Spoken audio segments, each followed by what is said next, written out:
Qu'est-ce qui fait de nous des hommes? D'où venons-nous?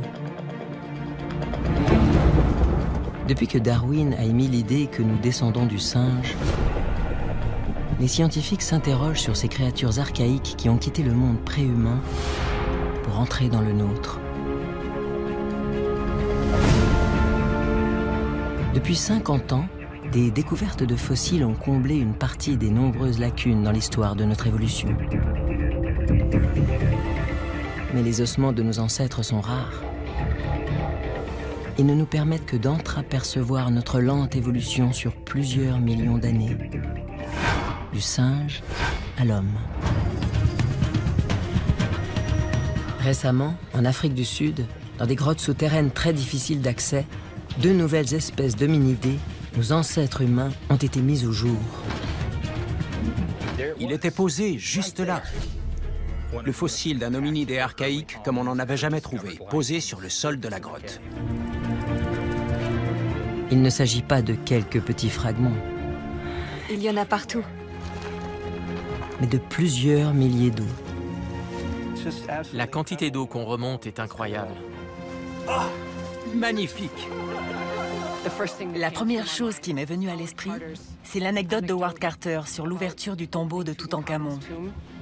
Lord Carnarvon, qui était derrière, a dit « Que voyez-vous » Et Carter de répondre « Des choses merveilleuses. » On a trouvé une créature tout à fait remarquable et tout à fait inattendue. Il faut inventer un nouveau langage pour en parler. Ces fossiles pourraient enfin nous permettre de faire la lumière sur notre passé. Qu'ont-ils à nous raconter sur l'histoire de notre évolution?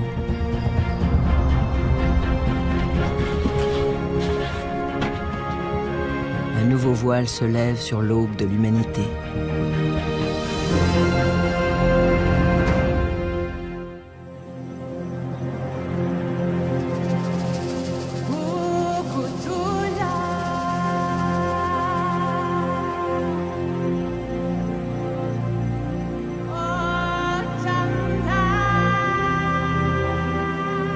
Les hautes plaines au nord-ouest de Johannesburg ont été surnommées le berceau de l'humanité.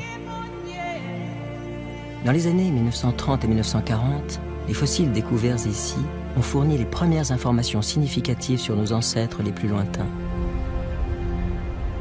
Puis, les décennies suivantes, la manne scientifique a semblé se tarir. Le berceau de l'humanité n'avait apparemment plus grand-chose à offrir. C'est parti! Bonne chance et bonne chasse! Mais désormais, 2 nouvelles découvertes faites dans les entrailles de la Terre risquent de bouleverser notre vision de la lignée humaine. C'est quoi? Ça a des dents. C'est très dur. Ce ne sont pas quelques centaines d'os. Il y en a des milliers. Je n'avais jamais vu, ni même imaginé, un site d'une telle richesse. Ces os pourraient aider à éclairer une période cruciale de notre évolution, longtemps restée un mystère. Il y a comme un grand vide dans le matériel fossile, avec seulement quelques petits fragments. L'ensemble des fossiles connus semble indiquer que c'est dans ce vide que se cache l'aube de l'humanité, la naissance du genre humain.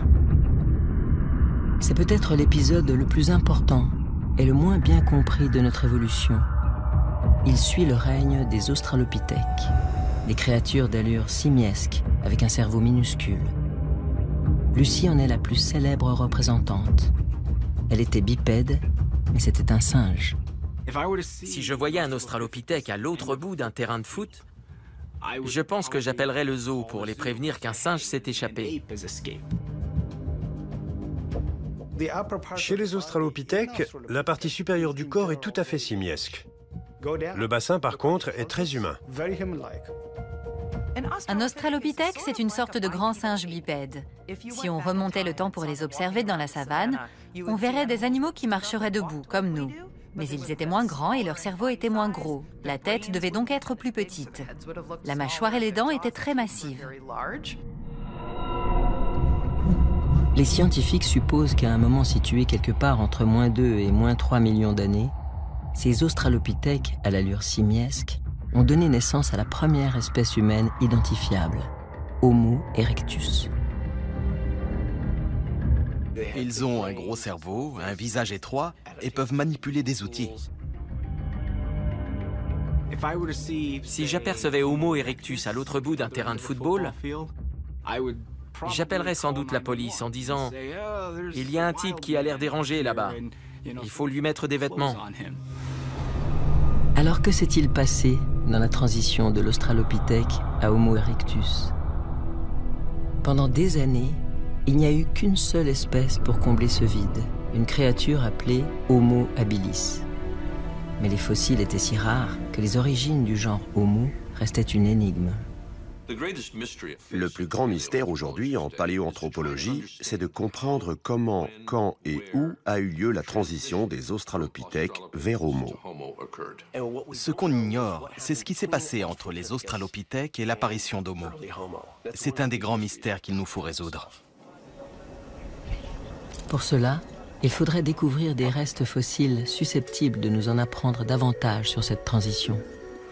Et aujourd'hui, c'est peut-être ce qui est en train de se produire. Là, vous avez 2 os du pied en articulation. Des matériaux fossiles d'une incroyable richesse émergent des profondeurs de grottes anciennes d'Afrique du Sud. Et pas que des fragments, des squelettes presque complets. Dans le premier bloc, on a trouvé un morceau de mandibule, la mâchoire inférieure, une clavicule et un des os de l'avant-bras.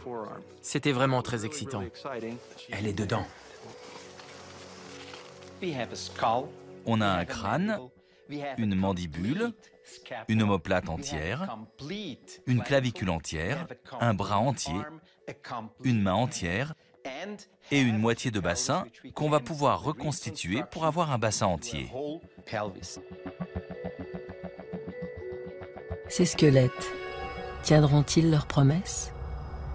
Nous aideront-ils à mieux comprendre l'aube de l'humanité?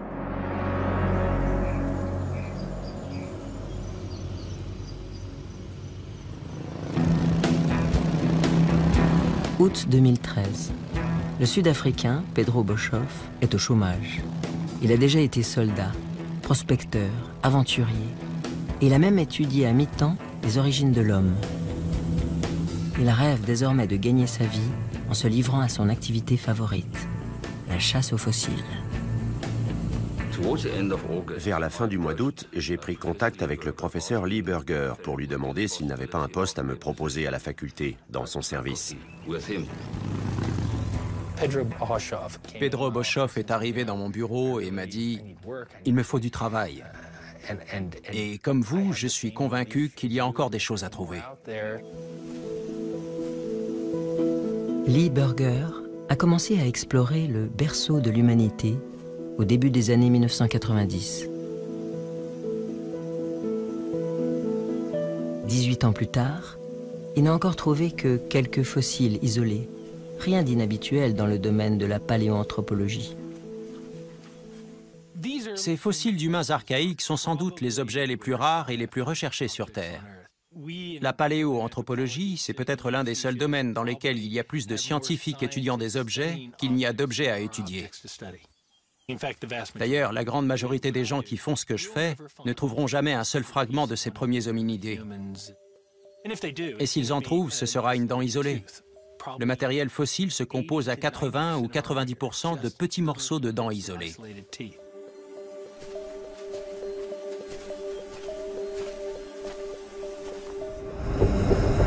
Au nord-ouest de Johannesburg, le berceau de l'humanité abrite d'innombrables grottes calcaires.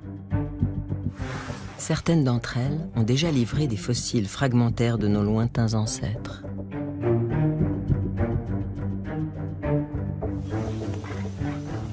Lee Burger est convaincu qu'elle nous réserve d'autres surprises. Je connais Pedro depuis 20 ans. Je lui ai dit, appelle tous tes copains spéléologues et allez sous terre pour voir si vous trouvez quelque chose. Et je lui ai acheté une moto pour qu'il puisse se déplacer librement. Ce qu'il attendait de moi, c'était que je sillonne le site du berceau pour y trouver des fossiles.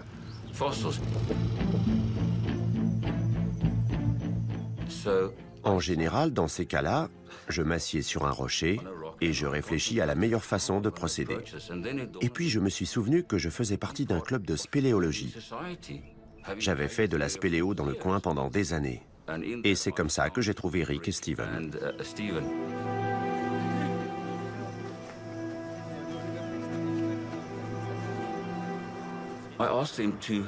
Je leur ai demandé d'explorer systématiquement les grottes et les cavités de la partie est du berceau. Et moi, j'ai pris la partie ouest.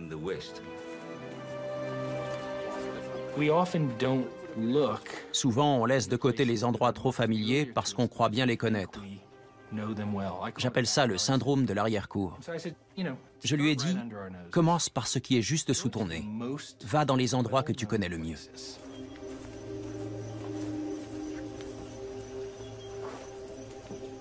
Le 13 septembre 2013, Rick et Steve entrent dans un réseau souterrain qu'ils pensent connaître par cœur.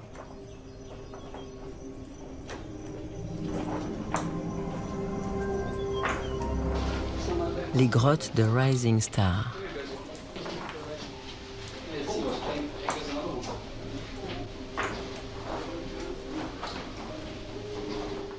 C'est une grotte incroyable. Il y a de tout. Des étroitures, des belles verticales, des formations magnifiques.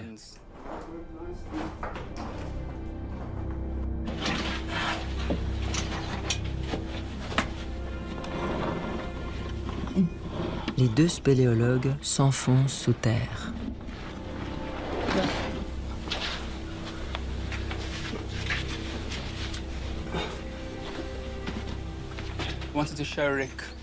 Je voulais montrer à Rick une super verticale qu'on appelle le dos du dragon.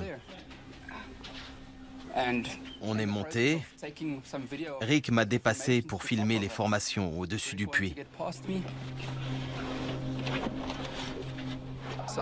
Je suis entré dans une petite crevasse de façon à le laisser passer.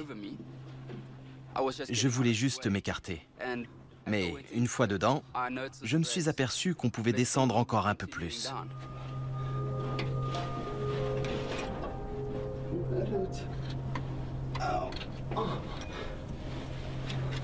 Dans la crevasse, Steve découvre un vide sous ses pieds.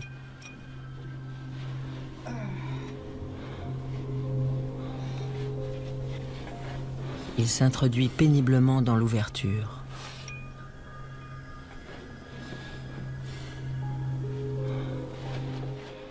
Plus ça allait, et plus je m'enfonçais vers le bas. Je me faufilais en essayant de ne pas glisser et en tâtonnant pour trouver des prises.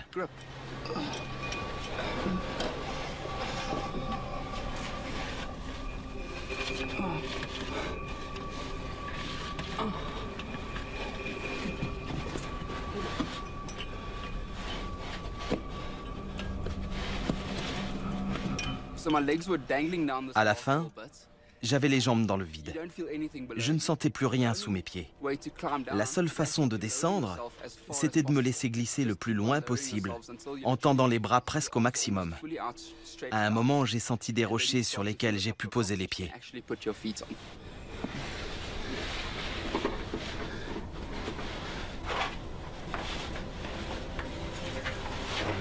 Il émerge dans une salle cachée.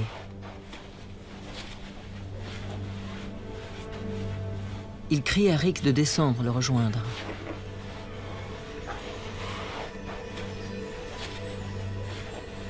Les deux hommes distinguent de gigantesques formations rocheuses au-dessus de leur tête. Mais la vraie découverte est sous leurs pieds.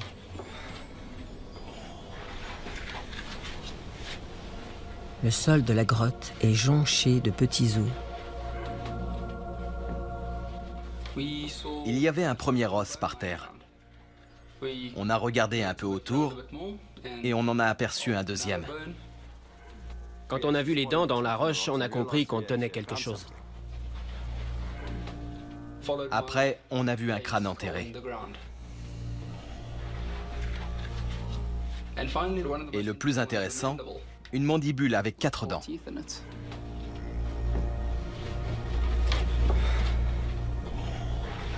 Rick et Steve ignorent à quel genre d'eau ils ont affaire.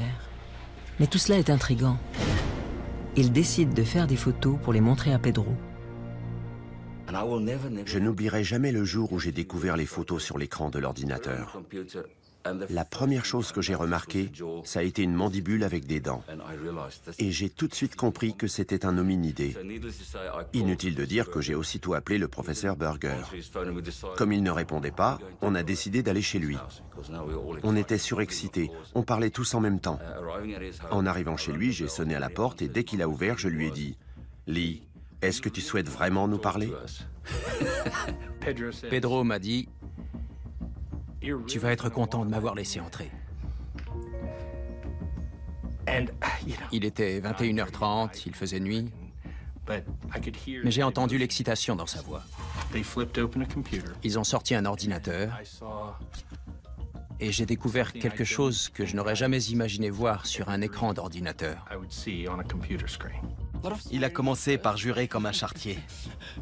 Apparemment, c'est sa réaction habituelle quand il voit des fossiles. Mais oui, il a tout de suite identifié un hominidé. C'était une mandibule qui provenait clairement d'un hominidé archaïque. Les dents étaient parfaites. Et sur la photo suivante, il y avait un crâne d'hominidé. Je le devinais au contour. Il y avait des os partout. Et tous ceux que je pouvais distinguer sur la photo provenaient d'hominidés. J'étais sous le choc. Ça a été comme un accident de voiture pour moi. Vraiment. Je voyais tout en noir et blanc et je n'entendais plus rien.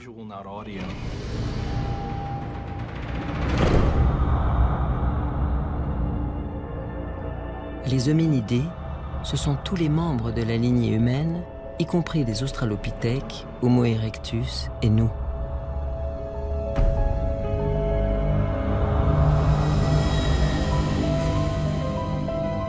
Une fois le choc passé, Lee Burger commence aussitôt à s'interroger sur la nature exacte de ces fossiles.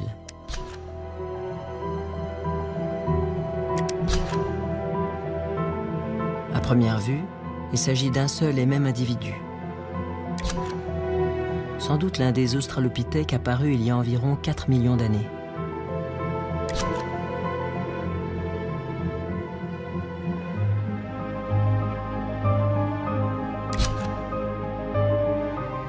Les photos sont difficiles à analyser.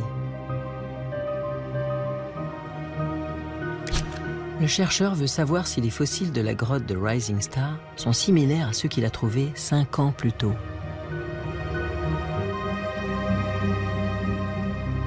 C'était dans une autre grotte, toujours dans le berceau de l'humanité, à une quinzaine de kilomètres de Rising Star. Sa première grande découverte.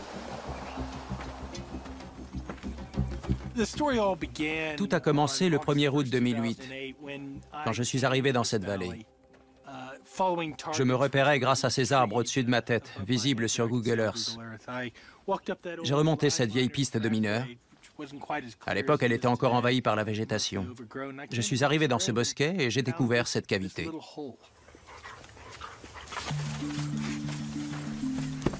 Le site s'appelle Malapa. Lee Burger pense bien le connaître. Ce vendredi-là, le paléoanthropologue est accompagné de son fils Matthew, âgé de 9 ans, et de son chien Taou. J'étais devant le trou et je lui ai dit « Trouve-moi des fossiles ». Là-dessus, Matthew est parti dans les buissons. Je pensais qu'il allait chasser la girafe ou le zèbre avec Taou sur les talons. 1 minute et demie plus tard, il a crié « Papa, j'ai un fossile ». Il était juste à côté de cet arbre frappé par la foudre. Il tenait une pierre et j'ai failli ne pas aller voir. Je savais que c'était un fossile d'antilope, c'est à peu près tout ce qu'on trouve. J'ai vu un fossile, mais j'ai pas pensé à un hominidé. Je croyais que c'était un fossile d'antilope parce qu'on en trouve des milliers. J'ai marché vers lui pour voir ce qu'il avait trouvé. Et j'étais encore à 5 mètres quand j'ai vu la clavicule d'hominidé incrustée dans la roche. Je n'en croyais pas mes yeux.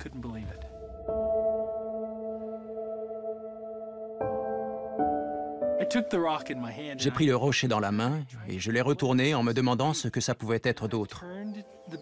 Et de l'autre côté, j'ai vu pointer une mandibule et une canine. J'ai compris qu'il se passait quelque chose d'extraordinaire. Après avoir passé presque 20 ans à explorer le berceau de l'humanité, il vient enfin de faire une découverte majeure. Une découverte qu'il doit à son fils, mais aussi aux mineurs gallois qui ont emprunté cette vallée un siècle plus tôt. Ils venaient chercher de la craie pour la construction de Johannesburg. Ils dynamitaient ces grottes pour en extraire cette roche bien blanche qu'ils faisaient ensuite brûler pour fabriquer du ciment. C'est dans un des fragments détachés par ces explosions que Matthew a trouvé une omoplate d'enfant. Et ce n'est que le début.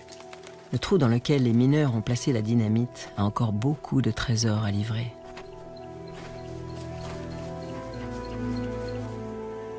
On est revenu à plusieurs dès que j'ai eu l'autorisation, le 4 septembre. On a passé la matinée à fouiller le site, en vain.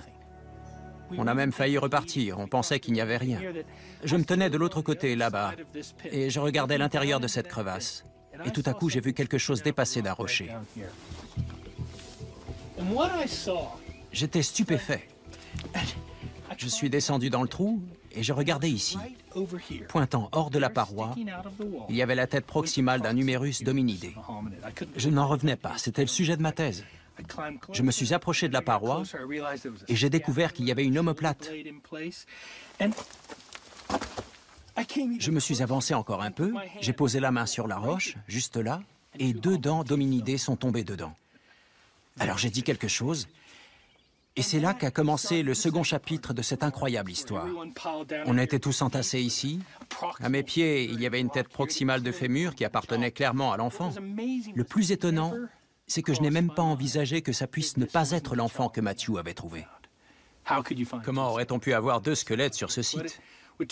Mais bien sûr, c'était un deuxième squelette, celui d'une femme.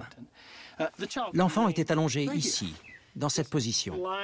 Et il s'est avéré qu'il y en avait d'autres. Un là-bas et un bébé juste au-dessus de moi. Qui sait combien il en reste? Pour un paléo-anthropologue, c'est une vraie caverne d'Ali Baba. Les archéologues extraient un par un les blocs de pierre susceptibles de contenir des fossiles d'hominidés, vestiges des ancêtres archaïques de la lignée humaine. Puis, ils les emportent à l'université du Witwatersrand.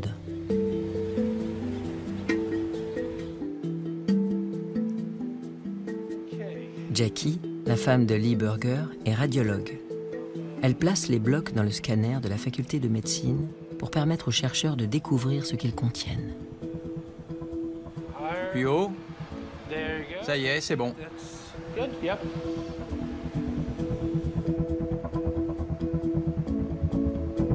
L'un d'entre eux renferme un secret extraordinaire.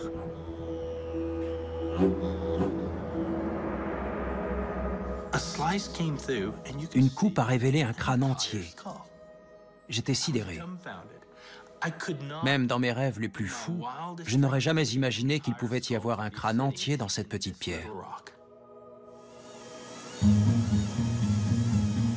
Commence alors un travail minutieux pour libérer le crâne de la gangue de pierre qui l'emprisonne, sans doute depuis des millions d'années.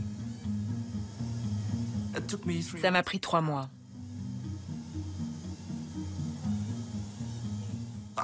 J'ai été la première à le voir. On ne peut pas décrire ce que ça fait. C'est magnifique. Il est sous terre depuis 1,9 million d'années et vous êtes la première personne à le voir. Je me suis dit, comme tu es beau, j'ai ramené ce garçon à la vie. Le crâne est enfin dégagé.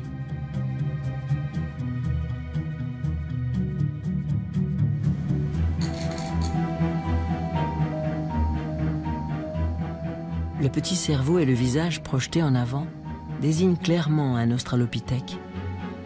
Mais les dents et les autres éléments du squelette racontent une toute autre histoire.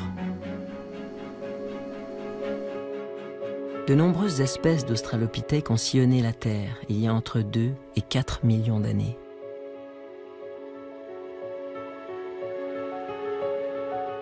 Lucy est une Australopithèque afarensis. Il y a aussi Australopithecus africanus. Mais ce crâne semble appartenir à une nouvelle espèce.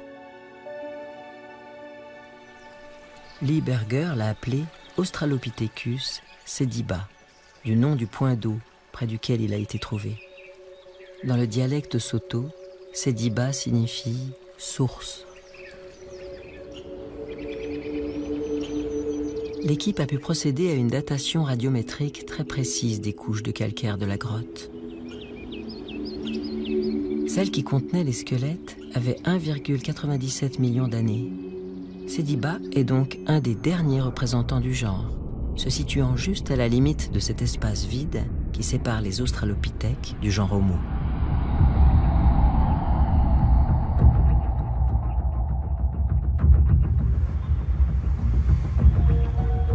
Voici enfin une créature susceptible de nous éclairer sur cette transition. Et il ne s'agit pas simplement de quelques fragments d'eau. Il y a 2 squelettes remarquablement complets, une femme et un enfant.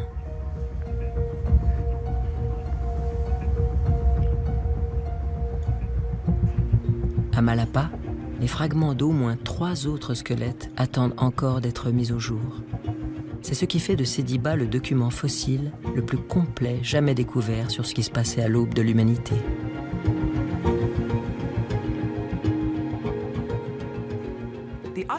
On a peu de squelettes d'hominidés anciens, aussi spectaculaires que les fossiles d'Australopithecus sediba. Ils sont fantastiques. On n'a pas souvent 2 os associés l'un à l'autre, sans parler de plusieurs os, ou encore moins de squelettes partiels. Ces fossiles sont vraiment remarquables. Sediba était intéressant dès le départ. On a tout de suite su qu'on avait différentes parties du squelette et du crâne pour nous aider à comprendre qui était cet animal. C'était passionnant. Et les os des membres supérieurs semblant très primitifs, on savait qu'on avait probablement affaire à un bon grimpeur, une créature simiesque.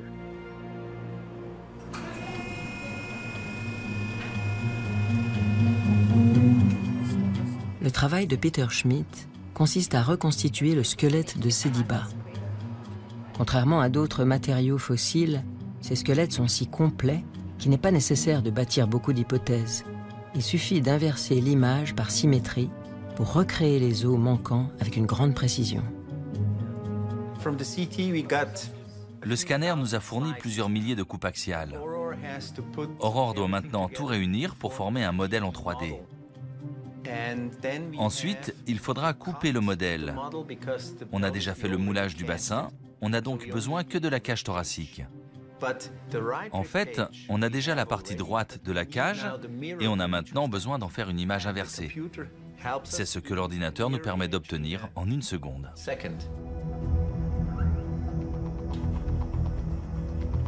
Lentement, une couche après l'autre, une imprimante en 3D fabrique alors la cage thoracique en plâtre fin.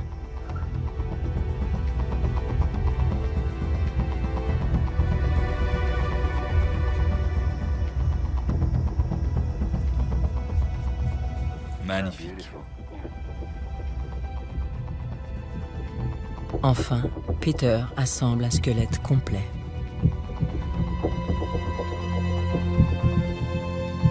Il est tout à fait singulier. Tous les Australopithèques tiennent à la fois du grand singe et de l'homme. Mais Sediba présente une mosaïque de caractères totalement inédite chez ce genre de créature. Le bras est très long comme chez les chimpanzés, mais la main a des doigts courts et un pouce allongé comme une main humaine.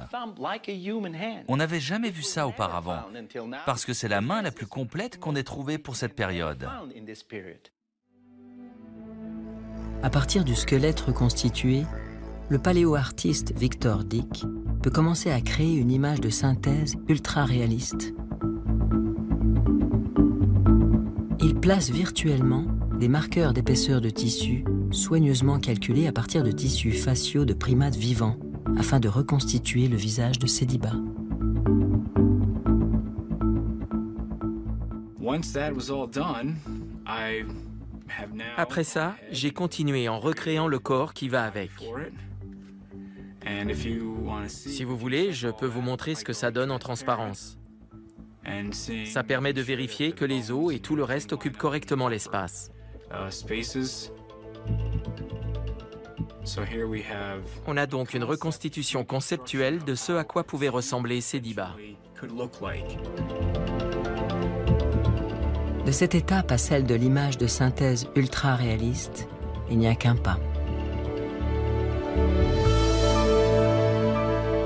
Pour la première fois depuis presque 2 millions d'années, le visage d'Australopithecus sediba observe à nouveau le monde qui l'entoure.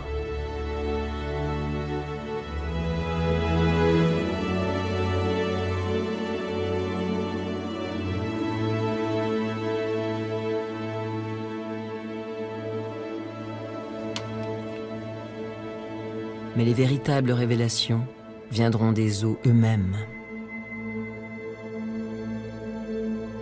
Ces fossiles sont si bien conservés qu'ils fourniront à la science des informations inédites sur la vie de ces créatures, depuis ce qu'elles mangeaient jusqu'à la façon dont elles sont mortes.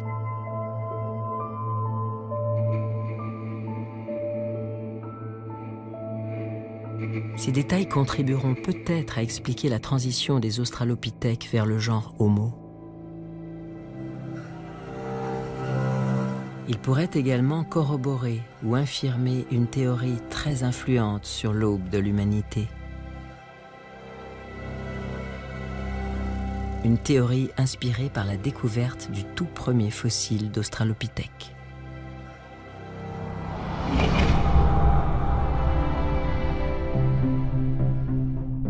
Nous sommes en 1924. Raymond Dart est anatomiste et professeur à l'université du Witwatersrand à Johannesburg. Chasseur de fossiles à ses heures perdues, il n'aurait jamais imaginé exhumer un jour un ancêtre préhumain. À l'époque, personne ne croit que l'homme est apparu en Afrique.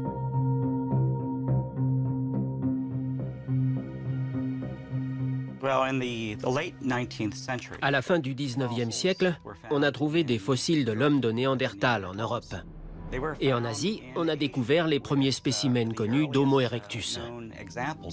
Personne n'envisageait qu'il se soit passé quelque chose d'intéressant en Afrique. Darwin et Huxley avaient prédit qu'on trouverait nos origines en Afrique, en se basant sur l'anatomie comparative. Ils ont observé des squelettes de chimpanzés et de gorilles, ils ont observé le nôtre et ils ont dit « Il n'y a rien de plus proche de nous. Ça s'est forcément passé en Afrique. » Mais la deuxième génération de biologistes évolutionnistes s'est éloignée de cette théorie. Ils ont trouvé des fossiles en Europe et en Asie, et ça cadrait bien avec la pensée raciste et colonialiste de l'époque. Ils ne pouvaient pas supporter l'idée qu'on soit originaire d'Afrique. À la fin de l'année 1924, Raymond Dart reçoit un colis. Il vient de la ville minière de Tong, dans la province sud-africaine du Nord-Ouest. Dans cette boîte, il y a un fossile. Un fossile qui va tout changer.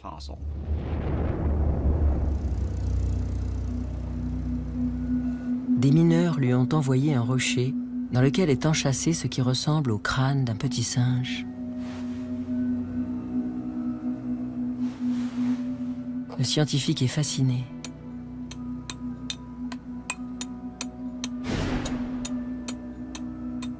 Au prix d'un travail long et minutieux, il parvient à dégager le crâne mystérieux. Il s'agit manifestement de celui d'un enfant, mais l'anatomiste n'en a encore jamais vu de semblable. Il présente à la fois des caractères simiens et d'autres très humains. En nettoyant le fossile, il a vu le trou à la base du crâne, à l'endroit où la moelle épinière pénètre dans le cerveau. Et il a compris qu'il avait affaire à un marcheur bipède. Il l'a baptisé Australopithecus africanus, c'est-à-dire homme austral d'Afrique.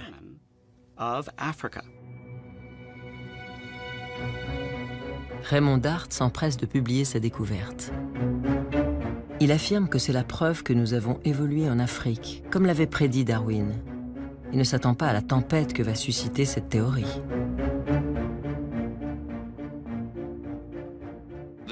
L'enfant de Tong a déclenché une véritable révolution. Avant cela, tout le monde cherchait nos ancêtres en Europe. Il était impensable que quelque chose d'aussi important que l'émergence de l'homme ait pu avoir eu lieu en Afrique. Raymond Dart était un type combatif. Et lorsque l'intelligentsia britannique a commencé à le prendre à partie, il leur a fait face. Et il a entrepris de défendre ses vues de façon encore plus agressive. La plupart des scientifiques n'étaient pas d'accord. On le considérait comme un marginal. Mais c'est ce qui a permis, 1, d'introduire la paléoanthropologie en Afrique, et 2, d'étayer les prédictions de Darwin et Huxley grâce à des fossiles bien réels. Ça montrait une bonne fois pour toutes que nos origines étaient en Afrique, et seulement en Afrique. C'est énorme, ça a bouleversé la discipline. Raymond Dart est convaincu d'avoir trouvé le chaînon manquant entre le singe et l'homme. Mais savoir à quoi ressemblaient ces préhumains ne lui suffit pas. Il veut savoir comment ils se comportaient, quel genre de créatures c'était.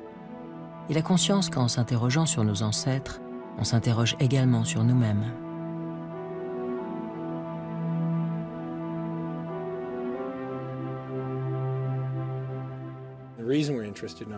La raison qui fait qu'on s'intéresse à nos origines, selon moi, est la même qui fait que vous et moi, on ait envie de connaître nos parents, nos grands-parents et nos arrière-grands-parents.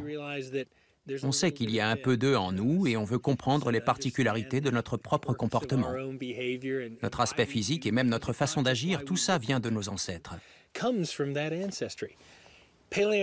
La paléoanthropologie fait la même chose dans un passé lointain. On remonte très loin en arrière et on observe tous ces petits éléments qui conduisent à ce qu'est l'humanité aujourd'hui.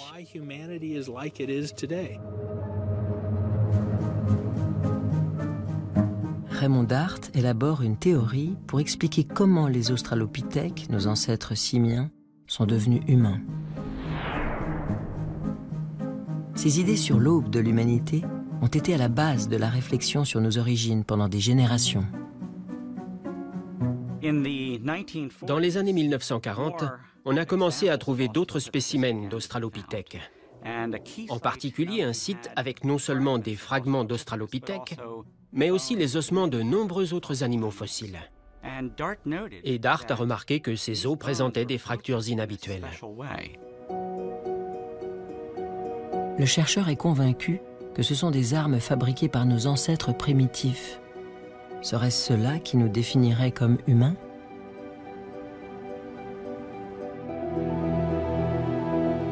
Dart a servi comme médecin pendant la Première Guerre mondiale. Il a vu de ses yeux la barbarie dont sont capables les êtres humains. Il trouve logique que les origines de l'humanité soient sanglantes.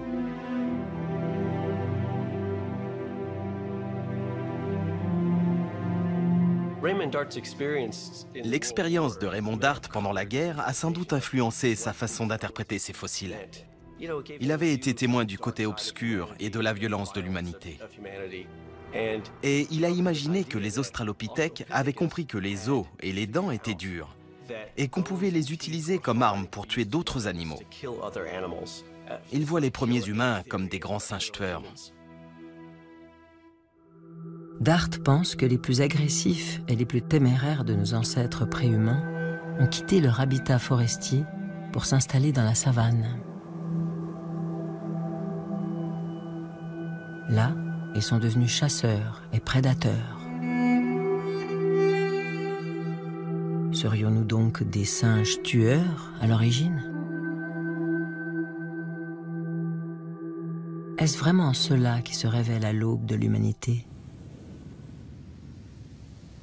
Les fossiles découverts à Malapa permettront peut-être enfin de corroborer ou d'infirmer la théorie de Raymond Dart. Les squelettes de Sediba sont si bien conservés qu'ils fournissent aux scientifiques des informations précieuses sur la vie de ces hominidés. Et c'est vraiment ce qu'on cherche à savoir. À quoi ressemblait l'existence de ces individus? Que faisaient-ils de leur journée? Pour savoir si c'était vraiment des grands singes tueurs, il suffit de trouver ce qu'ils mangeaient. La première preuve directe vient de leurs dents.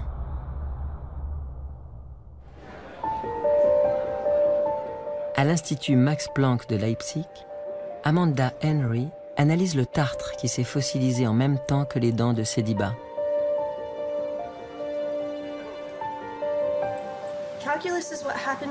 Le tartre apparaît lorsque les bactéries présentes dans la bouche forment un dépôt sur la dent. C'est un matériau très épais et fortement minéralisé qui s'accumule au niveau du collet et sur d'autres parties de la dent. Des bactéries, des protéines et des vestiges de nourriture sont restés piégés à l'intérieur. Il suffit donc de retirer le tartre présent sur les dents de Sediba pour obtenir un instantané de ce qu'il mangeait.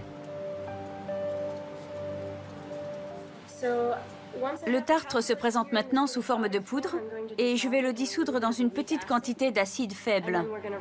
Ensuite, il n'y a plus qu'à enlever l'acide. Une fois la matrice minérale disparue, normalement on obtient des restes minuscules qu'on peut observer au microscope pour essayer d'en identifier le contenu. Amanda Henry se fait une idée du régime alimentaire de Sediba en découvrant des phytolithes, des vestiges microscopiques de plantes. Ça, c'est un phytolithe trouvé dans le tartre de Sediba. Tous ces spécimens proviennent de végétaux ingérés par cet individu. Des éléments qui vont permettre enfin de confirmer ou d'infirmer la théorie de Raymond Dart. C'est la première fois qu'on a une preuve directe du genre d'aliments que mangeaient les australopithèques. On a déjà eu des informations indirectes de vagues catégories d'aliments plus ou moins durs. Mais ça, c'est une preuve directe. C'est fantastique. Ce que la chercheuse découvre dans le tartre de Sediba, ce sont les vestiges microscopiques de végétaux très variés. On a des phytolithes d'herbes, des phytolithes d'écorce ou de tissus ligneux de végétaux et des phytolithes provenant sans doute de fruits. Tout ça indique que cet individu consommait des aliments provenant de régions forestières fermées. Il devait donc manger des fruits, mâcher des tiges. Il mangeait les herbes qui poussaient dans cette zone. Les dents de Sediba témoignent d'un régime alimentaire très similaire à celui des chimpanzés actuels. Même s'ils consommaient parfois de la viande, il n'y a pas grand-chose qui corrobore la théorie de Raymond Dart sur les singes tueurs.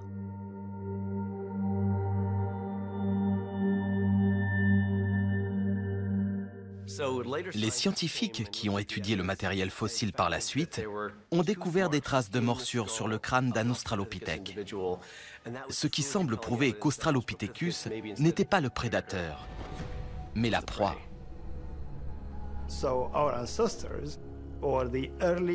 Nos ancêtres, les premiers hominidés en Afrique du Sud, étaient des victimes. Ce n'étaient pas les carnivores décrits par Raymond Dart. Dans les grottes, il avait trouvé non seulement les restes de nos ancêtres humains, mais aussi ceux de nombreux autres animaux dont il pensait qu'ils avaient été dévorés par les hominidés. En réalité, tous étaient victimes de prédateurs et de carnivores qui rapportaient leur proie dans la grotte. Les fossiles de Sediba continuent à fournir des informations précieuses sur le monde dans lequel vivaient les australopithèques il y a presque 2 millions d'années. Mais une question essentielle reste sans réponse. Comment ces créatures ont-elles évolué vers des formes d'hominidés plus modernes? Pour le savoir, les scientifiques ont besoin d'un fossile particulièrement difficile à trouver, celui d'un premier individu du genre humain.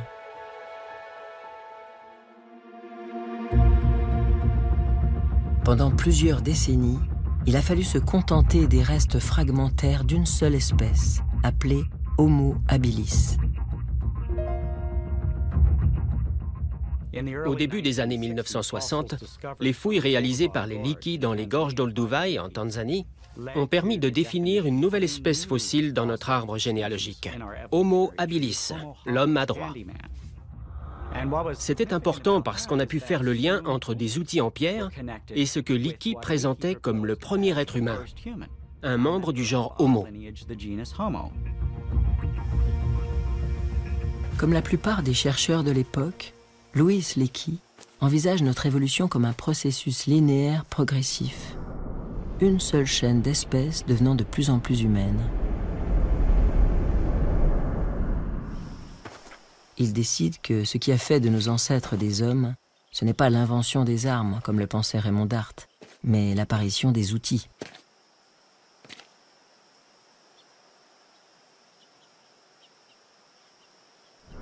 Et puisqu'Homo habilis semble être le premier à avoir fabriqué des outils, il le désigne comme le premier représentant de notre genre. C'est enfin le chaînon manquant entre l'Australopithèque et le monde humain d'Homo erectus.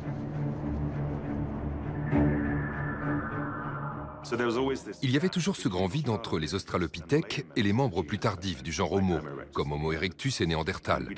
On ignorait à quoi ressemblaient les espèces situées entre les deux. Et puis dans les années 1960, il y a eu Homo habilis. Son cerveau était un peu plus volumineux, il était sans doute davantage bipède, et il était associé à des outils en pierre. Il était un candidat sérieux pour les débuts du genre Homo. Ça a aussitôt déclenché une controverse qui se poursuit aujourd'hui encore. C'est assez chaotique. Parce qu'il est devenu évident, sans doute dans les années 90 et au début du XXIe siècle, qu'en fait on ne savait pas très bien qui était Homo habilis. Si on l'a rangé parmi les êtres humains, c'est principalement parce qu'il a été découvert avec des outils. Mais il apparaît aujourd'hui que ce n'est sans doute pas un trait déterminant du genre Homo. Nous savons désormais que les australopithèques, même les plus primitifs, étaient capables d'utiliser des outils en pierre. Zerai El-Emzighay a découvert l'enfant de Dikika, un australopithèque vieux de 3 millions d'années. D'après lui, il y a des éléments qui prouvent l'utilisation d'outils en pierre à la même époque. Si on définit Homo habilis par sa capacité à fabriquer et à utiliser des outils, que faut-il penser du fait que les australopithèques faisaient la même chose? On sait que les chimpanzés actuels utilisent des outils en pierre de façon rudimentaire, ou plutôt qu'ils utilisent des pierres. La confusion autour d'Homo habilis n'a fait que croître. Elle est renforcée par l'extrême rareté du matériel fossile disponible. J'ai des collègues qui disent que si on prenait une boîte à chaussures et qu'on y mettait tous les fossiles des premiers membres du genre humain, on aurait encore la place de ranger une bonne paire de chaussures. La rareté des fossiles a longtemps limité les scientifiques dans leur certitude sur les premiers membres du genre Homo.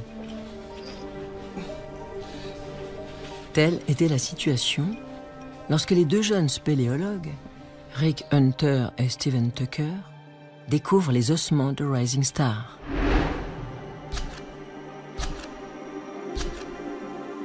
En voyant les photos, Lee Berger espère pouvoir enfin éclaircir le mystère.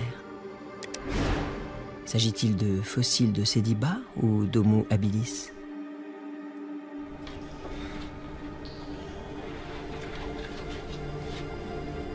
La seule façon de le savoir, c'est de remonter les fossiles à la surface. Le paléontologue sait qu'il faut faire vite. Je devais prendre une décision. Juste avant 1 heure du matin, je me suis dit que l'histoire ne me pardonnerait jamais si je n'agissais pas sur le champ. 5 semaines plus tard, les fouilles de Rising Star commencent à prendre forme. Mais Lee Berger a dû faire preuve d'une certaine ingéniosité. Il savait qu'il ne pourrait pas descendre lui-même dans la salle des fossiles. À certains endroits, le boyau d'accès mesure moins de 18 cm de large. J'ai publié une annonce sur Facebook. J'ai besoin de chercheurs maigrelets qui ne soient pas claustrophobes. Vous devez pouvoir travailler en équipe dans un environnement pénible et dangereux et être disponible à partir du 1er novembre.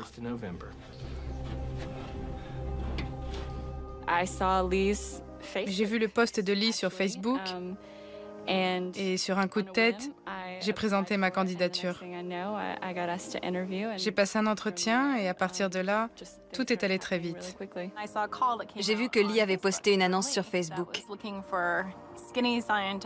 Il lui fallait des chercheurs et des paléoanthropologues maigrichons et pas claustrophobes, capables de s'insinuer dans une fente d'environ 18 cm. Ça m'a beaucoup intriguée. Je n'ai pas dit ce qu'on avait découvert. Je n'ai pas dit ce que je pensais que c'était. Ils savaient juste que c'était avec moi, en Afrique du Sud. Et sous terre, bien sûr. Je m'attendais à recevoir 4 ou 5 candidatures, vraiment.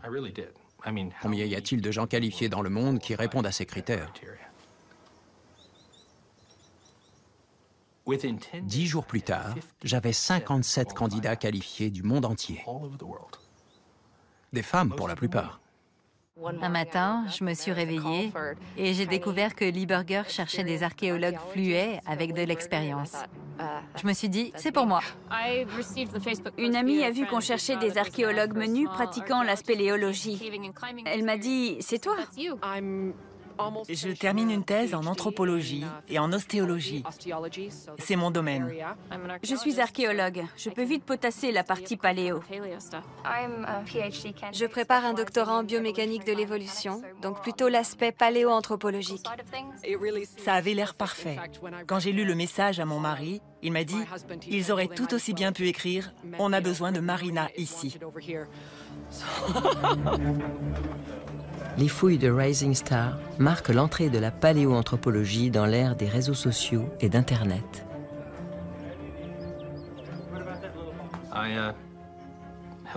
J'ai utilisé Skype pour faire les entretiens et pour communiquer ensuite avec les 11 candidats que j'avais retenus dans cette incroyable liste. Lee a un peu expliqué comment la grotte avait été découverte. Il nous a montré les vidéos et les photos faites par Steve et Rick, et il a évoqué les conditions de circulation à l'intérieur de la grotte. Il voulait être sûr qu'on savait dans quoi on s'engageait. C'était mystérieux et du coup c'était très tentant. Je me demandais quel genre de circonstances pouvaient le pousser à chercher des gens menus avec des connaissances solides en paléontologie. Je leur ai fait passer des entretiens sur Skype pour les voir face à face, mais aussi pour faire un test. Pour plusieurs d'entre eux, j'ai éteint la caméra pour voir comment ils me répondraient, parce que j'avais déjà envisagé ce système de communication. Je savais très bien que jamais je ne mettrais les pieds dans cette salle.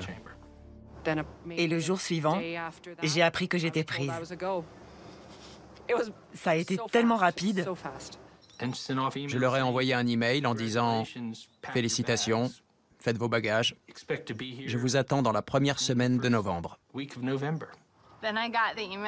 Et puis j'ai reçu l'email me disant que j'étais prise. Et bien sûr, je me suis mise à pleurer.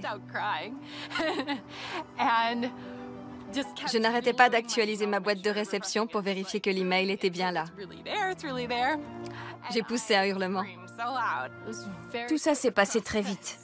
Le message a été publié, les entretiens ont eu lieu la semaine suivante, et le lendemain, j'étais prise sur le projet. Tout à coup, il a fallu réorganiser mon agenda, attendre les billets d'avion, faire mes valises et lire rapidement des choses sur ce que j'avais besoin de savoir. Les préparatifs se sont faits à un rythme d'enfer. J'avais le cerveau en surchauffe. C'était comme une explosion de confettis à paillettes. C'était comme le meilleur des anniversaires, des Noëls, des Hanouka, des Kwanzaa. Tout ça à la fois. Je me suis dit, si Lee pense que je peux le faire, alors je peux le faire. Je ne me faisais pas d'illusions sur la difficulté de la chose. Ça n'avait encore jamais été tenté dans le contexte africain, ni peut-être même dans le monde. Il fallait mettre en place une assistance médicale, un système de sécurité, une infrastructure sous terre et en surface, plus tout le matériel habituel d'une expédition scientifique.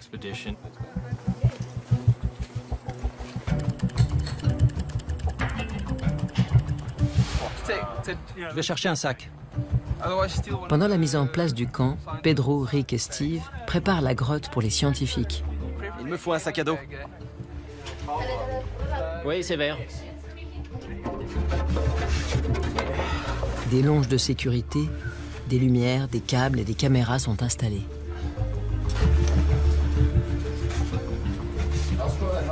Le risque d'accident est omniprésent.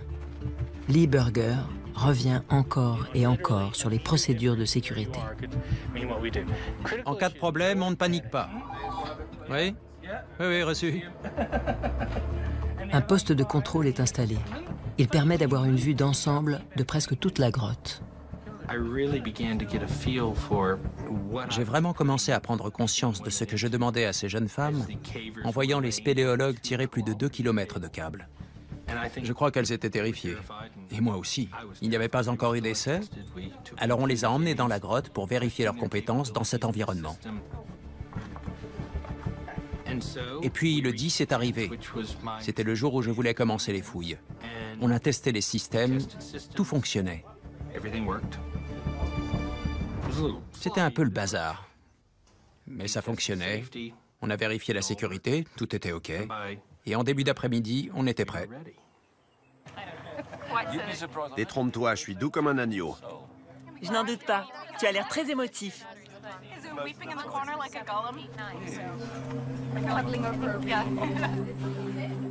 Marina, Becca et Anna sont les premières à descendre. Personne ne sait encore ce qu'elles vont trouver.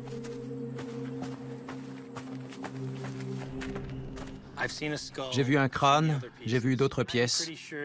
Je suis à peu près sûr qu'on a au moins un squelette d'hominidé assez complet. Bien sûr, ça reste à vérifier et c'est ce qu'on va faire dans les prochaines heures.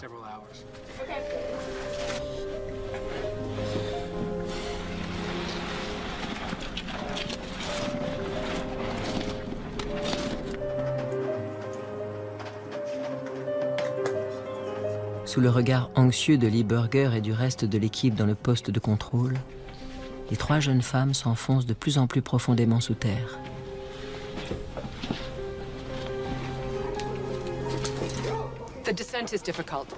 La descente est difficile. Quand j'ai regardé en bas, je me suis dit, je ne sais pas si je vais y arriver. Mais une fois que je me suis lancée, ça s'est avéré bien plus facile que je ne le pensais. J'essaye aussi de ralentir un peu, parce que la GoPro tourne.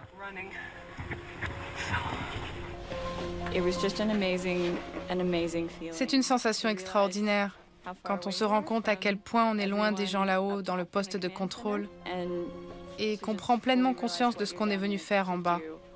Je me sentais très émue, mais il faut contenir cette émotion parce qu'on ne peut rester en bas qu'un temps limité et qu'on a une tâche très importante à accomplir. Quand je suis descendue la première fois, c'était moins pire que ce à quoi je m'attendais. Ensuite, on arrive en bas et il y a un couloir à traverser. Ce n'est pas vraiment une chatière, mais c'est un passage étroit. Après ça, la salle s'ouvre à nouveau.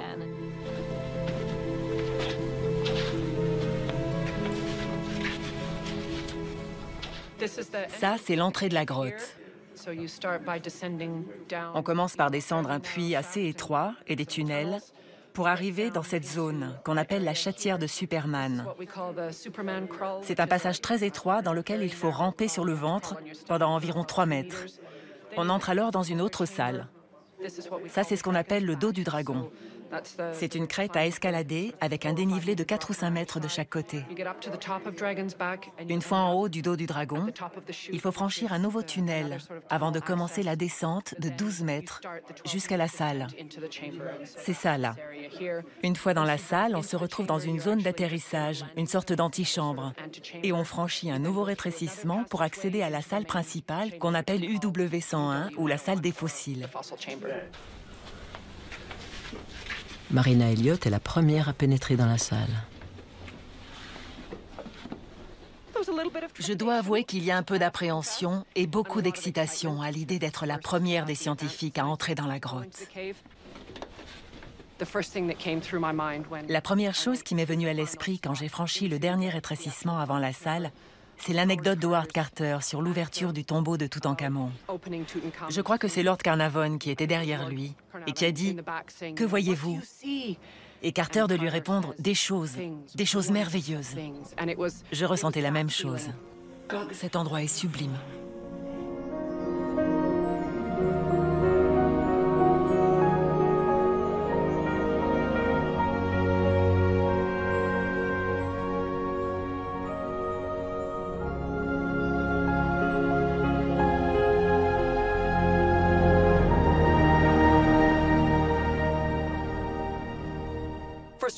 Tout d'abord, la grotte est sublime d'un point de vue géologique.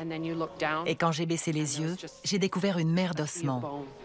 Et ce n'était visiblement pas des os ordinaires. C'était incroyable, incroyable. Je les ai vus entrer dans la salle. On avait mis des caméras, je voyais leurs pieds bouger. C'était surréaliste. Elle fait très attention. Tant mieux. Extra, c'est parti. Le crâne a été repéré. Vous le voyez là? Elle marque la mandibule maintenant. Et puis les fouilles ont commencé. Notre travail de scientifique a vraiment commencé. On met l'étiquette numéro 1 à côté de la mandibule et on se concentre là-dessus. Ok. Ok, super. Merci. Salut. Là, c'est parfait. Ok, tu peux scanner. D'accord, j'y vais. La première incursion dans la salle des fossiles ne dure que quelques heures. Le temps de commencer à scanner et à signaliser les fragments d'eau, mais aussi de tester le système de sécurité. Alors, ça donne quoi? Je regarde, c'est en cours de calcul. Enfin, il est temps de remonter le premier de ces précieux fossiles, la mandibule. Ah, les voilà. Je vois ce qui ressemble à une mandibule, là, sur la droite. Ça a l'air fantastique.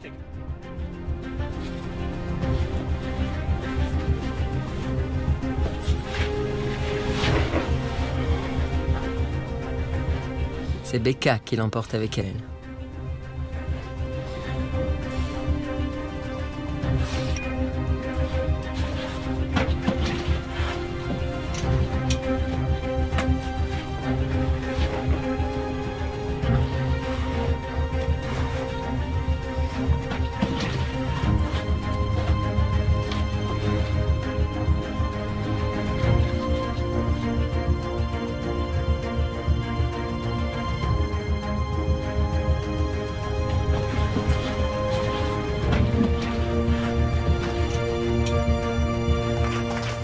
Bravo!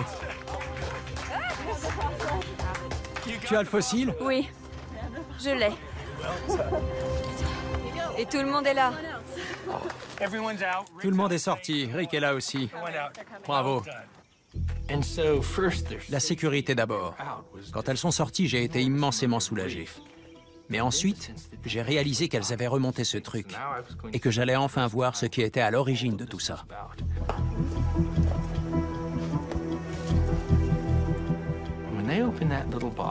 Quand j'ai ouvert cette petite boîte et qu'on a déballé l'objet qu'elles avaient emporté, toutes nos grandes idées sont passées à la trappe. Comme ça. On ne savait plus ce qu'on avait.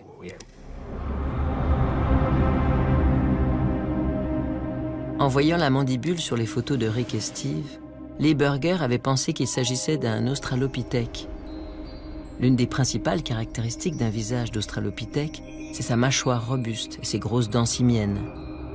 Au moment de la transition vers le genre Homo, le visage s'est rétréci, la mâchoire et les dents sont devenues plus petites. Mais en prenant enfin la mandibule dans ses mains, le paléontologue réalise qu'elle est trop petite pour appartenir à un australopithèque. Elle semble très humaine. Pourrait-il s'agir d'un nouveau spécimen d'Homo habilis? Ou même d'une nouvelle espèce qui se situerait entre les australopithèques et les premiers Homo? Ce sont les questions que se pose l'anatomiste Peter Schmidt en étudiant le fossile.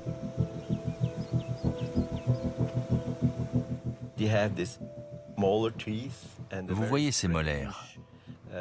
Il y a une usure très étrange de la partie frontale, ici. Heureusement, on a un autre fragment. Entre les deux fragments, ça nous fait une demi-mandibule complète. On peut alors appliquer la fonction symétrie et ça nous donne la forme générale. Le scientifique n'a plus qu'à la comparer avec la mandibule d'Homo habilis. Je retire ça. Et là, vous avez une rangée de dents qui provient d'Homo habilis. Comme vous pouvez le voir, ces dents sont massives, mais l'alignement est droit, alors qu'ici, on a un arc très marqué.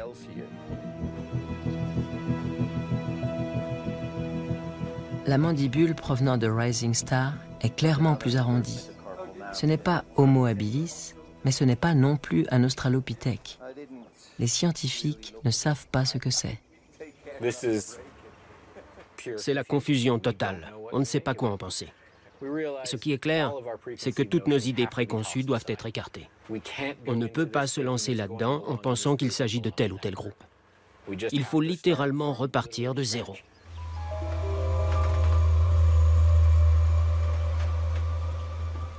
L'équipe espère voir le mystère s'éclaircir au fur et à mesure que les fossiles sortiront de la grotte. C'est très dur. Ils ont toutes les raisons d'être optimistes. Chaque descente révèle de nouveaux os. Là où ils pensaient ne trouver qu'un seul squelette, ils découvrent les traces d'une multitude d'individus.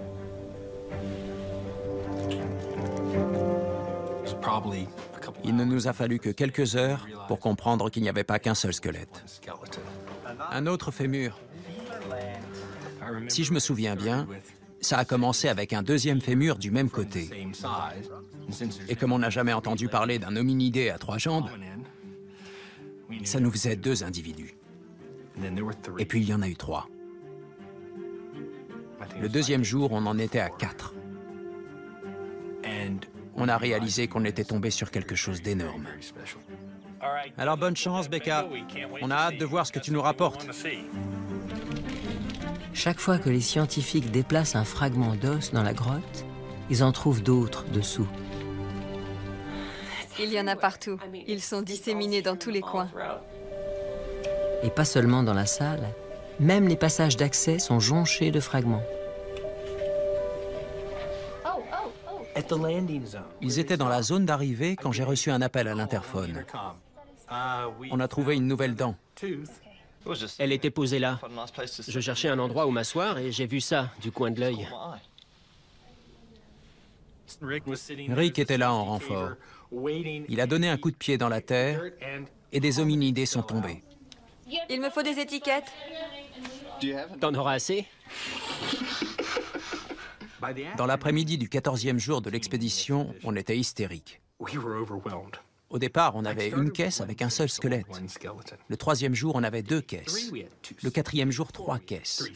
Le 6e jour, on a commencé à dire « Il nous faut plus de caisses ».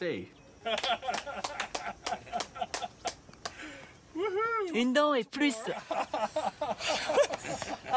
Je me demande si tu ne devrais pas nous serrer encore plus fort à chaque fois qu'on trouve un nouvel endroit. Arrivé au 14e jour, les fossiles s'accumulaient. On sortait 40, 50, 60, 70 éléments par jour. Et pendant tout ce temps, je n'arrêtais pas de penser à cette célèbre scène des Dents de la Mer. Roy Scheider est en train d'amorcer. Il n'a pas encore vu le requin. Il est là à jeter son appât et soudain, un énorme requin apparaît. Et il dit... Il va nous falloir un plus gros bateau. Il va nous falloir une plus grosse caisse. C'est extraordinaire. À Noël, je mettrai une caisse comme celle-là à la place de ma chaussure.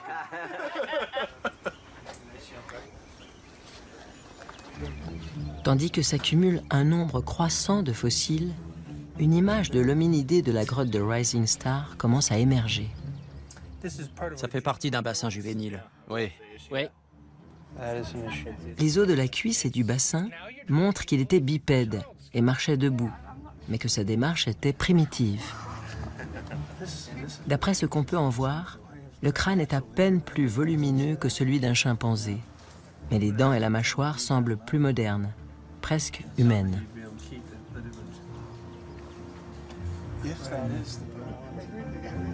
Les chercheurs sont de plus en plus excités. Ils commencent à penser qu'ils ont découvert une nouvelle espèce à l'aube de l'humanité. Mais faut-il l'intégrer dans la lignée des australopithèques ou des premiers Homo? Le seul fossile qui leur permettra vraiment de le savoir, c'est le crâne. Ils le gardent pour la fin. La distance est parfaite, je vois le marqueur 2. Tu enregistres? Oui. Puis d'un coup, ils prennent conscience d'un autre fait extraordinaire. Il n'y a pas d'autres animaux dans la grotte. Tous les fossiles appartiennent à des hominidés. C'est totalement inhabituel.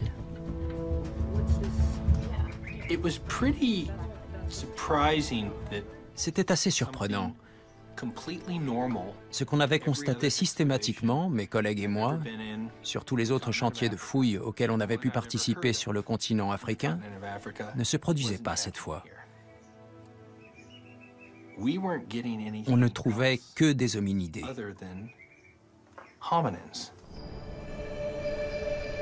Quand on trouve les restes d'hominidés archaïques dans une grotte, ils sont toujours associés aux ossements d'autres animaux qui sont venus mourir à l'intérieur ou qui ont été traînés là par des prédateurs.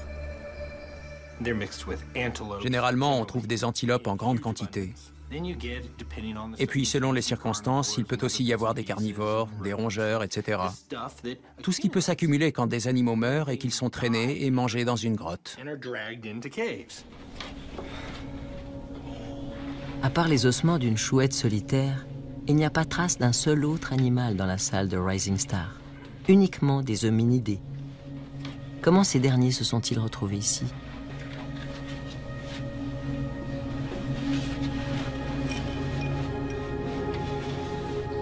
Enfouie dans les profondeurs obscures de la grotte, la salle est très difficile d'accès. On ne peut y pénétrer que par un boyau vertical étroit.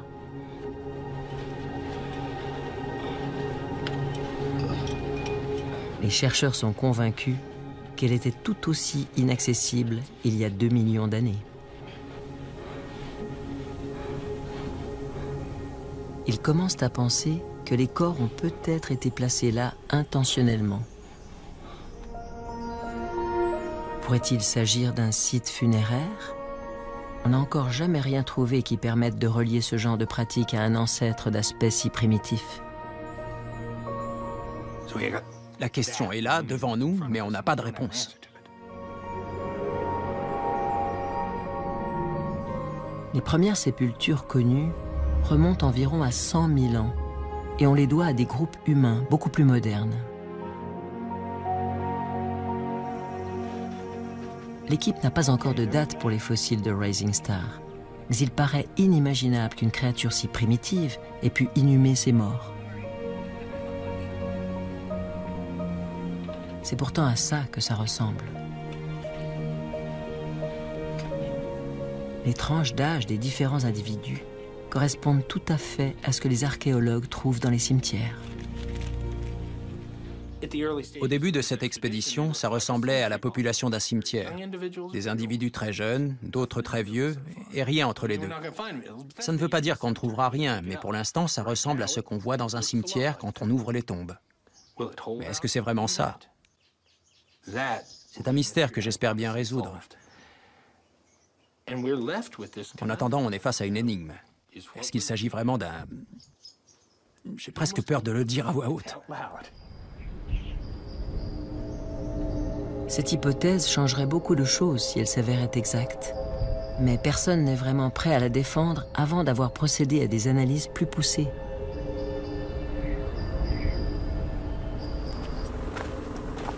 Les chercheurs entament maintenant leur 3e et dernière semaine de fouilles. Ils ont gardé le plus intéressant pour la fin, le crâne. Sa forme et la taille des arcades sourcilières devraient permettre de vérifier si la créature de Rising Star est un australopithèque ou un humain. On serre les dents et on sort le crâne, ok? Oui, oui, super. Au moins ce sera fait. Ouais. Pas du tout, parce que tu as envie de le voir. On veut sortir ce crâne pour plusieurs raisons. Il a beaucoup à nous dire. D'abord, sa capacité. Sa forme correspond-elle à un australopithèque avec un bourrelet à l'avant? Est-il plutôt arrondi, donc humain, ou entre les deux? Y a-t-il une crête sagittale? On veut le savoir.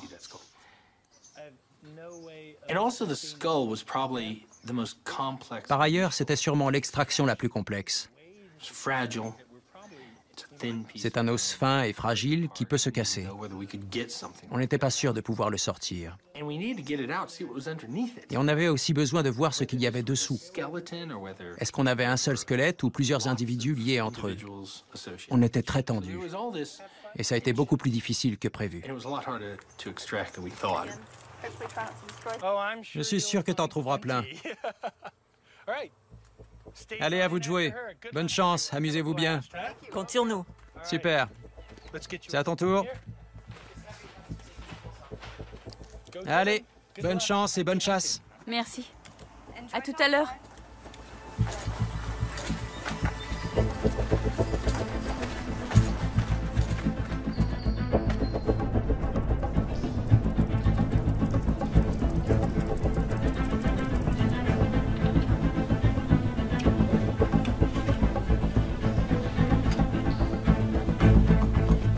Le crâne est extrêmement fragile.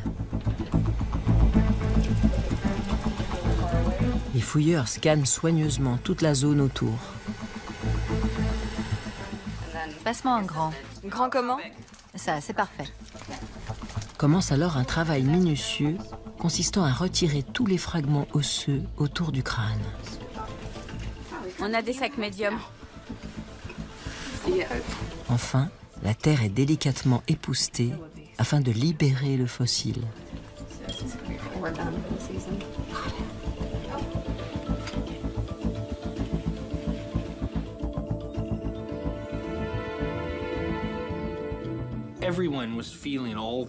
On avait tous conscience des enjeux scientifiques autour de ce crâne, quand sa sortie est devenue imminente. Il n'y avait que 2 personnes en bas, et elles travaillaient dessus. Becca et Marina. Elles ont travaillé longtemps, longtemps. On avait beau leur dire de remonter, elles ne voulaient pas sortir. Elles savaient qu'elles étaient tout près de l'extraction. Et puis elles sont enfin sorties. Ça y est. Ça y est. C'est tellement fragile.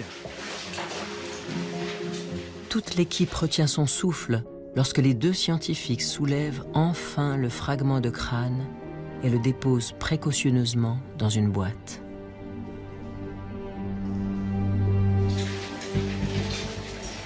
Voilà.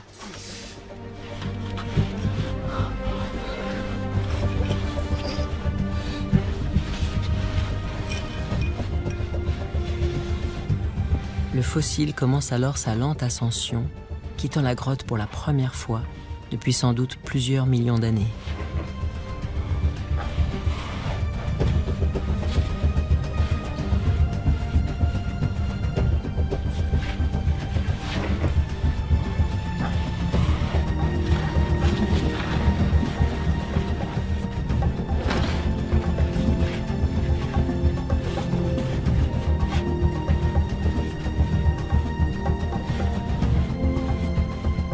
Tient la boîte. Oui, il peut pas monter comme ça. Il faut qu'il soit plus prudent. Ça y est, le voilà.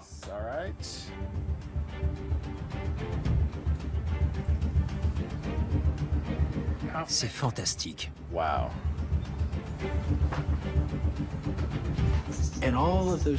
Ils sont tous descendus dans la grotte. Tous ces chercheurs qui avaient dépensé tellement de temps et d'énergie pour vivre ce moment-là. Ils sont redescendus et se sont postés aux emplacements les plus difficiles, le long du dos du dragon. Ils savaient que s'ils lâchaient la boîte, son contenu serait endommagé ou même détruit. Et ils ont fourni un incroyable travail d'équipe en se passant la boîte de main en main, depuis ce recoin sombre où elle se trouvait depuis un temps indéterminé, jusqu'à l'entrée de la grotte. C'est là qu'attendaient ceux d'entre nous qui n'avaient pas la chance de pouvoir entrer dans ce réseau. La tension était palpable pendant qu'on les suivait sur les écrans jusqu'à la sortie. Le voilà, allons le chercher. Grand moment.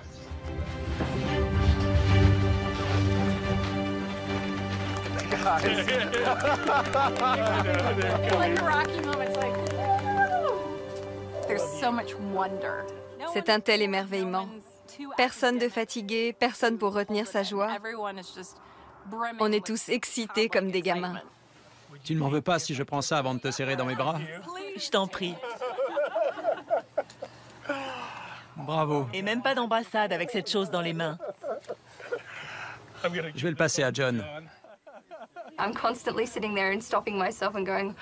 Je n'arrête pas de me dire, bon sang, il est tellement vieux. C'est sans doute la première fois que ce fossile voit la lumière du jour depuis plusieurs millions d'années. Et du coup, je m'interromps sans cesse, juste pour y penser et m'en délecter.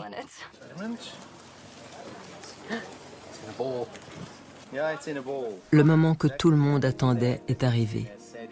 Il compte sur ce fragment de crâne pour déterminer si la créature de Rising Star est plutôt un australopithèque ou un membre de notre propre genre. Laissez-moi regarder.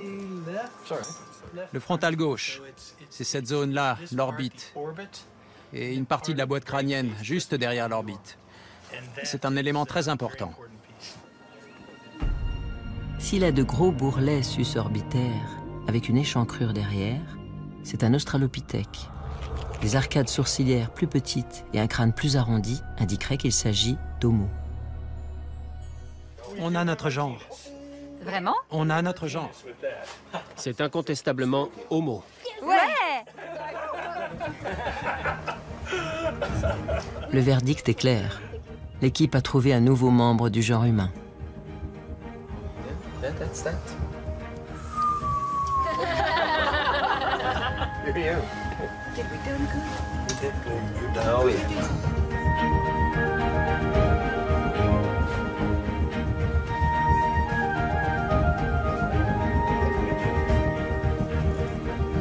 Mais que peut-il leur apprendre sur le tout début de l'humanité ?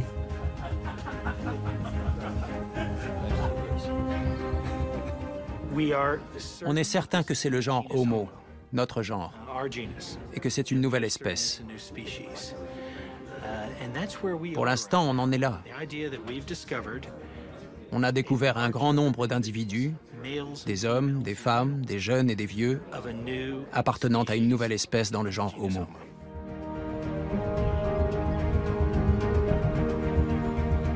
Ils vont maintenant devoir assembler et analyser le reste des matériaux fossiles. Ils ont déjà presque 2000 fragments d'eau, provenant d'au moins 12 individus différents. Le site de Rising Star est une des découvertes les plus extraordinaires sur l'évolution des hominidés. On n'avait encore jamais trouvé autant de fossiles au même endroit. C'était totalement inespéré. Le chantier de fouilles n'a duré que 3 semaines. Mais tandis que l'expédition touche à sa fin, les chercheurs savent que Rising Star leur réserve encore de nombreuses surprises.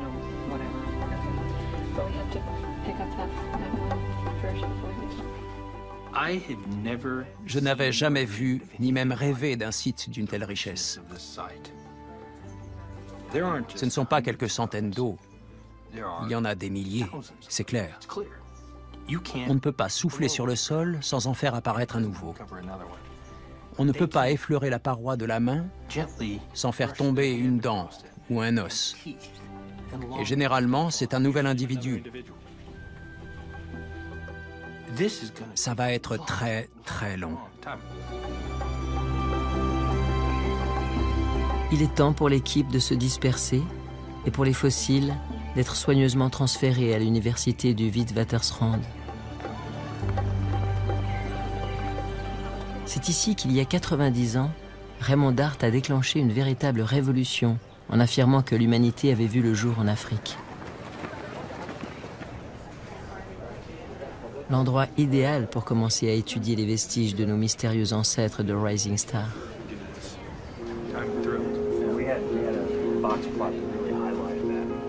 Lors d'un symposium, 6 mois après la fin des fouilles, des scientifiques se réunissent pour une analyse intensive du matériel fossile.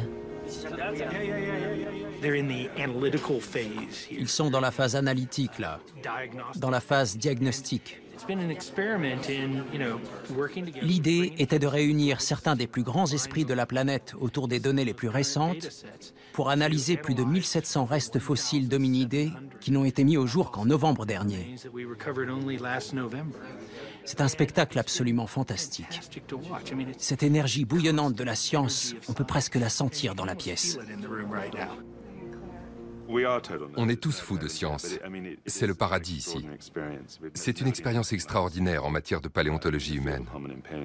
Jamais encore on n'avait réuni de jeunes universitaires talentueux pour qu'ils utilisent leurs nouvelles techniques et portent un regard neuf sur des fossiles découverts récemment. C'était impensable quand je faisais ma thèse. J'aurais donné n'importe quoi pour faire un truc comme ça.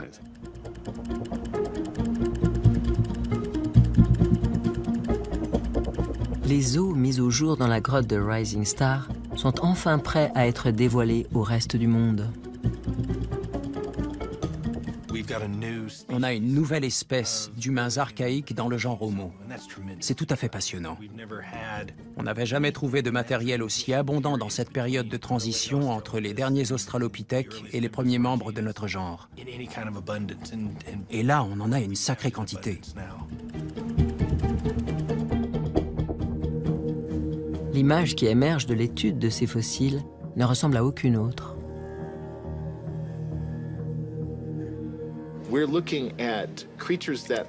On a des créatures tout à fait humaines au niveau des pieds, des mains et des dents. Tout ce qui interagit directement avec l'environnement est Homo. En revanche, les éléments centraux, le tronc, l'architecture de la colonne vertébrale, le cerveau, tout ça est plus primitif. Comme si l'évolution nous façonnait de l'extérieur vers l'intérieur. Nous avons appelé cette espèce Homo naledi. En Sotho, naledi signifie étoile. Quant à la salle des fossiles, qui renferme certainement encore des choses incroyables, on l'a appelée la salle d'Inaledi, la salle des étoiles. Homo naledi présente une étrange mosaïque de caractères simiens et humains. Un petit corps, un cerveau peu volumineux et des bras de chimpanzé, mais aussi des mains et des dents humaines, avec de petites arcades sourcilières et de longues jambes. Il parcourait sans doute de grandes distances à pied. Naledi est très surprenant à beaucoup d'égards. Il a une capacité crânienne minuscule. Son cerveau est 3 fois plus petit que celui d'un homme moderne. Mais quand on observe la forme du crâne, la denture, les jambes, en particulier les pieds, et même les mains, il est clair que cette chose fait partie de notre genre. Des créatures sur le point de devenir humaines, mais encore très proches des australopithèques.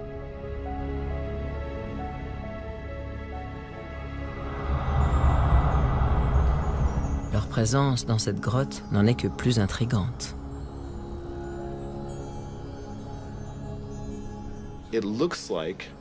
On dirait bien que s'ils sont là, c'est parce qu'on les y a mis. Mais il faut comprendre que ce n'est pas une chose qu'on peut dire à la légère. Et nous avons donc adopté une approche très rigoureuse. On peut montrer qu'il n'y a aucune trace de prédation.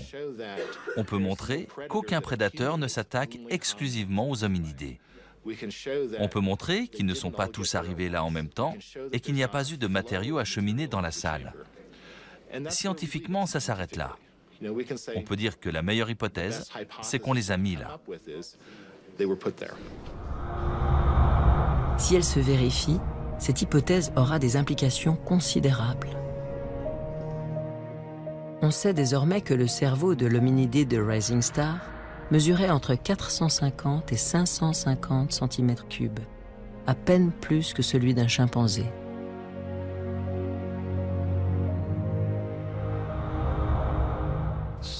Si les hominidés de Rising Star inhumaient volontairement leurs morts, ça veut dire que des individus avec un petit cerveau étaient capables d'une telle démarche.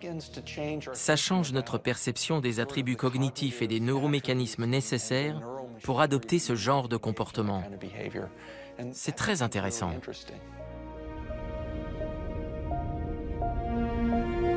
L'accumulation des squelettes d'Homo naledi dans la grotte soulève les mêmes grandes questions que celles auxquelles voulait répondre Raymond Dart. Quel genre de créatures étaient nos ancêtres primitifs?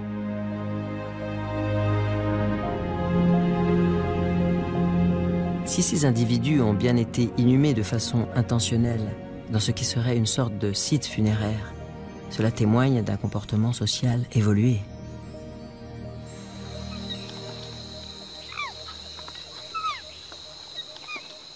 l'idée va de pair avec un nouveau regard porté sur le passage du singe à l'homme. Beaucoup de scientifiques mettent désormais le développement des liens sociaux et d'une coopération toujours plus forte au cœur de cette transition.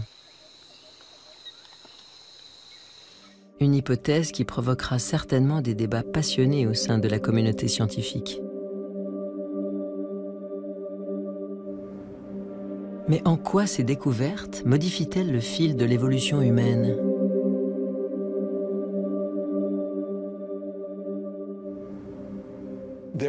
On entend toujours le même refrain en paléoanthropologie.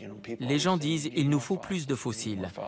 Mais la vérité, c'est que la profusion de fossiles ne fait que compliquer les choses.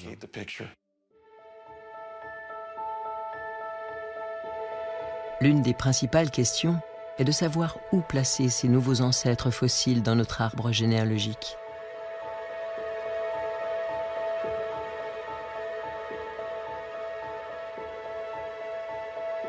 La datation des fossiles est une opération délicate et complexe qui prendra du temps.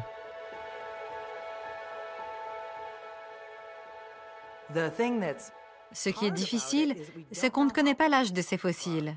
On sait à quoi ils ressemblent parce qu'on en a beaucoup. Mais les conséquences sur notre façon d'envisager l'évolution humaine ne seront pas du tout les mêmes s'ils ont 3000 ans ou s'ils en ont 3 millions. Le fait d'avoir pu dater les fossiles de Malapa rend les choses plus claires. Avec ses 1,97 million d'années, Sediba est généralement considéré comme trop tardif pour être l'un de nos ancêtres directs. Le genre Homo était déjà établi au moment où Sediba est arrivé.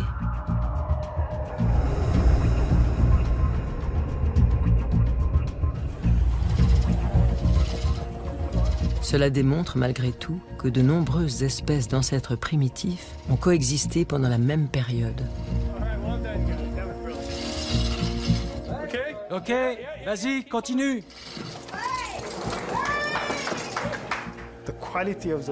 La qualité des fossiles mis au jour par Lee est vraiment phénoménale. Sediba prouve qu'il y avait au moins 2 ou 3 espèces en Afrique du Sud il y a 1,9 million d'années. C'est une découverte très intéressante. Elle montre l'existence d'une diversité et le matériel est magnifique. Mais je ne pense pas que Sediba soit un ancêtre du genre humain. Qu'elles soient ou non directement apparentées à nous, les créatures de Malapa et de Rising Star nous orientent vers une nouvelle façon de penser l'évolution humaine. On a une sérieuse tendance à vouloir tracer des démarcations bien nettes entre les espèces pour faire de jolis arbres généalogiques. Mais même si on en a très envie, ce n'est pas forcément comme ça que fonctionne la nature. Il est tout à fait naturel d'envisager la lignée humaine comme une sorte d'arbre généalogique à travers les âges. Mais l'évolution est beaucoup plus complexe que ça. L'évolution est buissonnante. Il y a différentes expériences. Les populations testent différentes adaptations et différentes façons d'aborder le monde. Les paléoanthropologues évoquent le buissonnement de l'évolution humaine pour illustrer la foisonnante variété d'hominidés archaïques et expliquer à quel point il est difficile de déterminer laquelle a abouti à nous. Mais cette métaphore ne rend pas forcément justice au mécanisme de l'évolution. La nature est compliquée. Elle ne respecte pas vraiment notre besoin de ranger les fossiles dans des cases bien ordonnées et de nommer des espèces bien démarquées les unes des autres.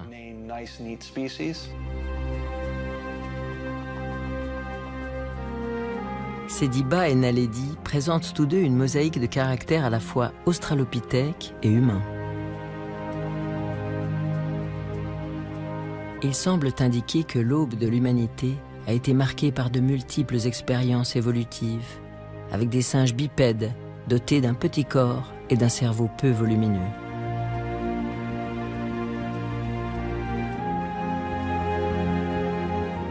Les scientifiques savent aujourd'hui que des australopithèques tardifs ont coexisté avec des Homo primitifs. Et dans cette diversité, il y a sans doute eu des métissages. Ce ne sont pas des espèces totalement formées, et il y a de nombreux métissages entre ces groupes. Certains très adaptatifs évoluent dans un groupe et d'autres dans d'autres groupes. Le métissage permet de tous les réunir. Si c'est bien le cas, on ne pourra peut-être jamais tracer une frontière bien nette entre ces groupes et les hommes modernes. Aujourd'hui, nous avons besoin d'une nouvelle métaphore pour illustrer notre évolution. Une image qui exprime mieux son aspect fluide et dynamique. La meilleure métaphore, c'est peut-être celle d'un cours d'eau aux multiples bras. Elle nous est inspirée par la découverte d'hominidés mosaïques tels que Naledi, Sediba et d'autres, qui nous montrent qu'il y a eu beaucoup d'expériences différentes. Certaines de ces expériences évolutives se sont éteintes, d'autres se sont réunies et métissées. Le flux et le reflux des gènes à travers ces groupes devaient être si complexes qu'il vaut mieux renoncer à tout espoir de découvrir une évolution simple et linéaire.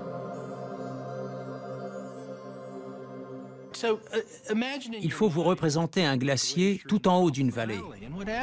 En fondant, il donne naissance à de nombreux ruisseaux. Il y en a des grands et des moins grands. Et ils descendent tous vers le bas de la vallée. En bas de cette vallée, on aura presque inévitablement un lac auquel certains d'entre eux, peut-être la majorité, mais pas tous, auront contribué. Je crois qu'il faut désormais considérer les espèces qu'on découvre un peu comme des bras individuels dans un cours d'eau. Il est évident qu'ils ont quelque chose à voir avec la population finale, c'est-à-dire nous, les milliards d'êtres humains actuels. Mais il est difficile de dire lequel a le plus contribué à notre présence ici.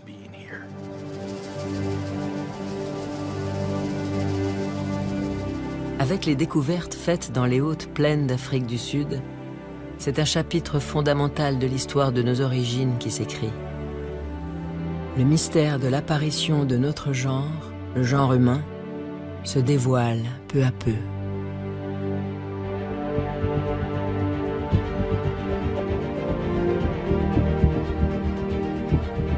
Une nouvelle lueur éclaire enfin l'aube de l'humanité.